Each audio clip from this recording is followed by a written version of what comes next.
Now, if you want to find fault, surely follow me. If you want to find none, follow he, the one who I am gradually learning to better see. The writing says, I have no right to bring up these things, at least the thoughts and words I pray he brings, because in my mind I'm way behind, learning late in life of grace's perfect rhyme. So I ponder, who was he unwilling to forgive, longing to relive, and but for love who deserved it, and have my personal judgments and fears refuse to reverb it. Like my prior thoughts, do we have to earn our way to deserve it? No grace, no gospel. Without it, others, including me, would walk away thinking it impossible. When grace was here, and he is, who did he jeer? When did he turn a deaf ear, never to anyone longing to draw near? No matter how bad their sin smear or their cocoon struggle to escape captivity of their history's sin fear, hoping to simply touch his garment could make it clear. Did Saul, who became Paul, never sin again after his new began? Not many knew the law much better than him. Fact is, he thought he rightly applied it to bring St. Stephen to his rocky end, which moves me to ask, how do you murder men? I think we'd all hauled him off to the pen, and then with audacity turned towards the flock with a heart to tend. Who is this Saul now named Paul we are to befriend? Is it pretend to get in and murder again? Because it's hard to comprehend after all that, the Lord wanting to be his friend. And then Paul's later words oftentimes move through my mind like the wind. That which I wish to do, I don't. Well, that which I don't want to do, I do. Apparently, he struggled too, maybe like me and you. Later, the Lord said, my grace is sufficient for you. So with much to do, that's what brought Paul through. Then there's fisherman tough Peter, the rock, a man's man throughout the 24-hour clock. When called, dropped the net and took the walk.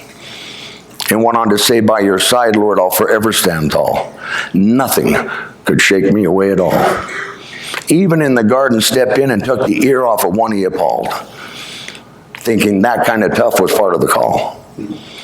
But grace moved in to heal that ear fall. And at the rooster crow clock, Peter further began his fall. Because when that kind of darkness comes without grace, ain't nobody tough at all. So was it out of sight, out of mind, or fear with it all?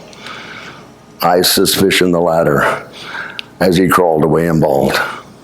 Like me, often lacking understanding of the eternal magnitude of grace's call, on behalf of us all, as we often do when we fall. But after the Lord's resurrection, he visited with Peter, and I believe to issue grace at full meter. How continually compassionate our leader. Then there's the Roman centurion, dictating a culture where probably many didn't endear him. Yet no greater faith had the Lord seen than from Mr. Military Italian power guy, who some very likely called mean, because they really didn't want him on their scene doing the bit of his earthly Roman king. But when his need arrived, he knew he was lean, all because grace he had seen, his real king, beseeching he who saves to heal his slave, and he did. No mention to forgive. Maybe his faith showed the Lord he believed and desired to relive. Then we all recall doubting Thomas, who couldn't comprehend the promise, speaking his true feelings pretty honest.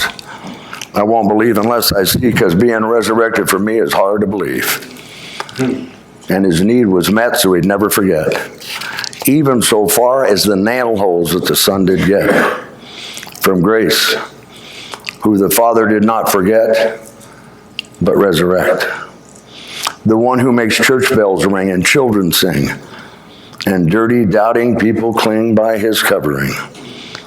So is this right to incite and give way to sin over and over again? God forbid, my friends. But rather to remind each other to transcend to a second-to-second, moment-to-moment, insurmountable need of him. no desire to offend, but without him we're twins. He who knew no sin. Can you imagine no sin? I am moved every time I say that. Excuse me. Zero. Nada. Not even a speck. Man, does that move my spirit to a check. He who knew no sin. Like Thomas, sometimes hard for me to comprehend, especially when I see and feel all this temptation floating around, trying to get in and sometimes win. But even then, for his own God befriends to reflect him. And because of love, swallowed all our filthy phlegm from beginning to end. Well, I often struggle to contend with just a simple stem when my history's carnal protection kicks in. Holding judgments or grudges over some personal offend, which won't amount to squat in the end, because it'll all be tested by fire, and all that will remain is him. But I don't want to pretend without him those thoughts and actions can begin, and I'm tempted to offend. Therefore, no grace, no gospel. Without it, me and many others would walk away thinking it impossible.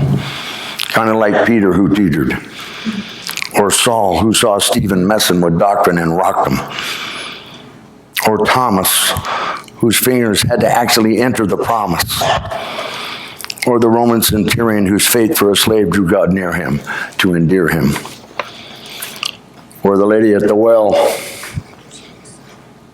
always arriving late to avoid gossip to fill her pail, because she couldn't find a husband very well, or the woman to be stoned from judgmental thoughts thrown, or the thief on the cross counting himself lost, but in his fleeting moments recognized the boss, or you, or me, all desperately needing grace, you see. So this right is my further lesson and confession about Yeshua, truly the Lion of Judah, our only hope to bring us through. For all of them, me and you too, they'll beat their weapons into plowshares. The lion will lie down with the lamb. Man, what an awesome vision of the Prince of Peace. From I am that I am. Amen.